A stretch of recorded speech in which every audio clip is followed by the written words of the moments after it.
This particular workout is not necessarily a Pilates workout, even though we are using the Pilates ball. This instead is going to be a full body workout. I'm giving you 4 circuits of about 3 to 4 exercises each that are going to hit the upper body, the lower body, and the core. And while some will be Pilates type movements, a lot of these are just general strength and toning exercises that anyone can do and can benefit from. So there's a couple ways that you can use this video. So you can either do the full workout as one long session, or you can just take bits and pieces and exercise here or there, or do a couple of circuits and work your way up to the full workout. But I just wanted to give you a variety of exercises that you can incorporate into any routine. So you can either do every exercise and just do one set of about 20 reps, or if you want to get a little bit more out of it, then you can do 2 or 3 sets of every exercise and every circuit. All right, so let's go ahead and get started with this full body toning workout. So as with any workout, you definitely want to start with a warm-up. So we're going to start with arm circles, and you're going to do 10 to 20 reps of these arm circles, just gently warming up the shoulder joints.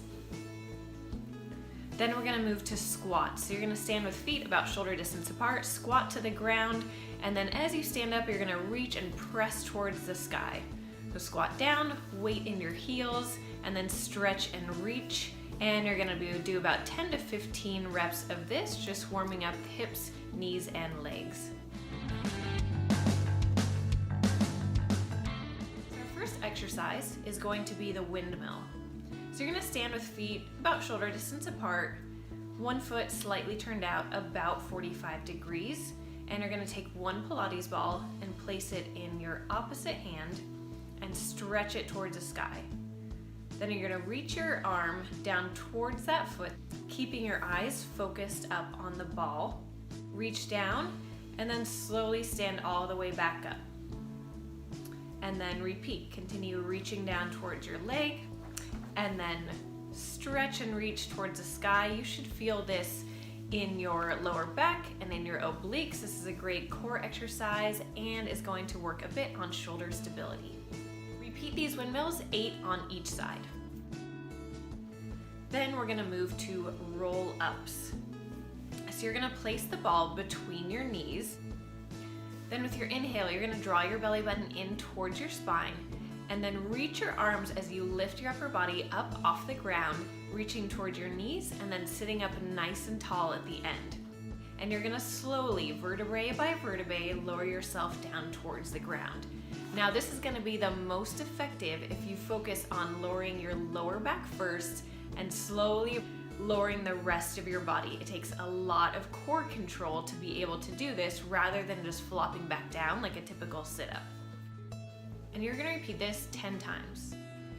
Then we're going to move to what I call a combination of a Russian twist and a chest fly.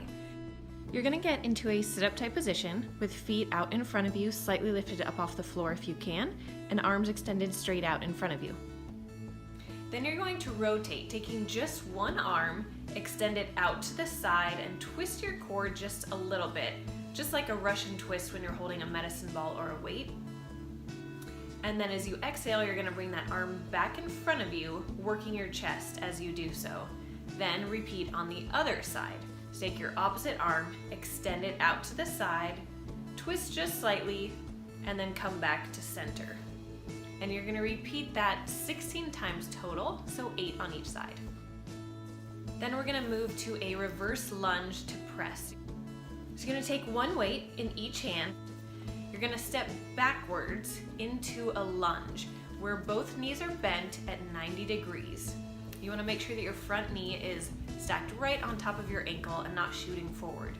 Then as you press up, you're going to press through your front leg, bring your back leg up to meet it, and as you do so, you're going to press the weights up into the air, working your shoulders. Then as you bring the weights back down, you're going to go back into your reverse lunge.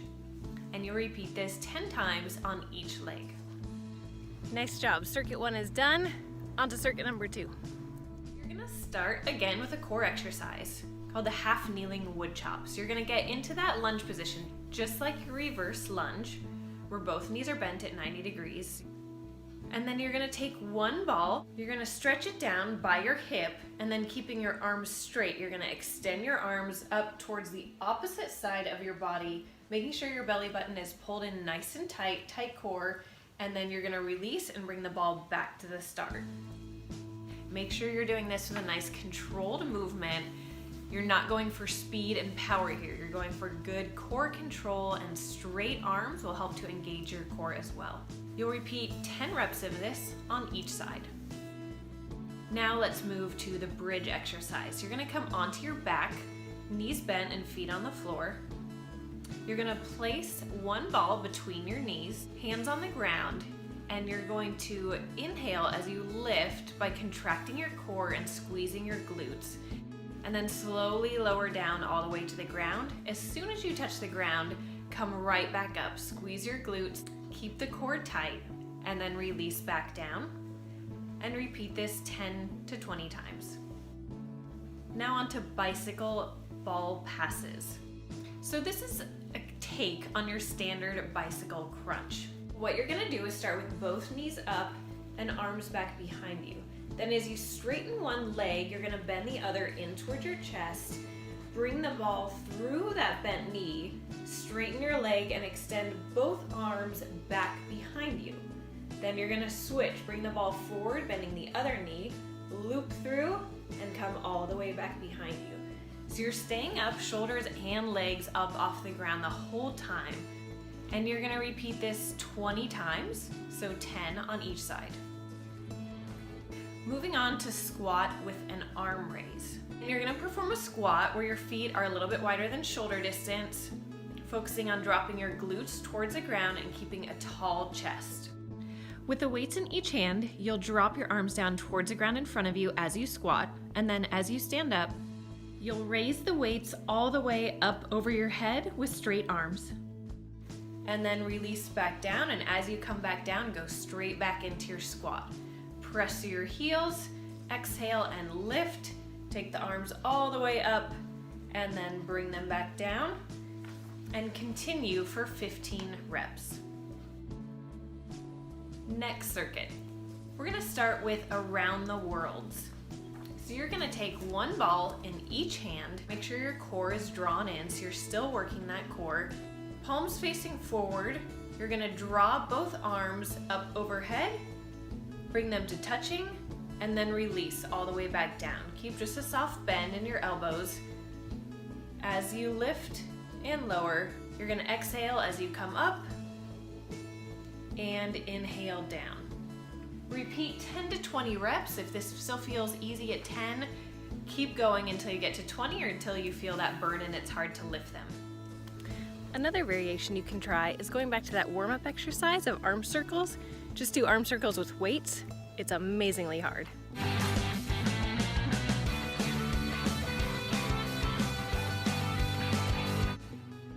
Moving on to toe taps. On this one, you're gonna lay all the way down on your back and place one ball underneath each knee. Draw your knees up towards your chest so they're at about a 90-degree angle. And then with slow control, you're gonna drop one leg towards the ground until your toe almost touches. Then exhale and bring that knee back in towards your chest, then repeat on the other side. Side to side knee drop. So you're gonna lie on your back, knees bent at 90 degrees, and you're gonna place one ball in between your knees. You're gonna extend your arms out to the side for support, draw the belly button in really tight, and then you're gonna drop your knees over to one side. Slowly return them to the center, and then slowly drop them back to the other side, repeating on each side 8 to 10 times. Now to a side lunge with a bicep curl. So you're gonna take one weight in each hand and stand in a nice wide stance, far wider than shoulder distance, with both toes turned out at about 45 degrees. Now you're gonna bend down into one leg as if there's a chair behind you that you're trying to sit into while keeping the other leg straight. As you come down, one weight is gonna come on either side of your leg as if you're about to touch them on the ground. Then stand all the way up, and as you stand, perform a bicep curl, drawing your hands in towards your shoulders. Then switch to the other side, bend the opposite leg, reach down, come up, and bicep curl. Continue alternating for 10 to 20 reps. All right, you're doing great. Now onto our last circuit. So you're gonna get into a plank position. Using one ball, you're gonna be on your hands and your toes, and you're gonna place the ball just underneath you. So your wrists are right underneath your shoulders. The ball should be just behind one wrist. Now you're gonna reach across with your opposite hand and pull the ball over to one side. Then with the other hand, reach over and pull the ball back. And you're gonna repeat alternating sides until you've completed at least 10 reps. Make sure as you do this, you keep your belly button drawn in and your glutes tight. Your whole body should be like a board. As you continue moving the ball, try not to rock back and forth. Try to keep your hips stable, a very straight, balanced body as you move this ball. Now moving on to legs with a single leg deadlift. You're gonna stand on one leg, lift the other leg up off the ground, and hold the ball in the opposite arm of the leg that you're standing on. Make sure you draw your shoulders back, squeezing your shoulder blades together, draw your belly button in, and then slowly you're gonna begin to hinge at the hip. So you're moving from the hip, not the knee. Think about lowering your body and primarily just doing a hip hinge versus trying to reach. Don't reach for the ground because then your shoulders will come apart and you want to keep them retracted so that you maintain a flat back throughout this exercise. You should have a slight bend in your knee as you come down towards the ground, and then press through your heel and reverse that hip hinge, coming all the way back up to a standing position. If you want to make this harder, you can always add a shoulder press at the very end. Complete 10 reps and then switch to the other leg. Now to the dead bug exercise. So this one, you're gonna begin laying on your back. And just like one of the last exercises, you're gonna draw your knees up so they're at 90 degrees. And then you're going to raise your hands up into the air. You're going to extend one leg, and as you do so, you're going to extend the opposite arm overhead. Then draw them both back in towards your chest at the same time, and then switch to the other side. Focus on keeping your belly button very tight here, lower back drawn in towards the floor with just a slight space between your lower spine and the floor. Complete 12 to 20 reps of this, so 6 to 10 on each side.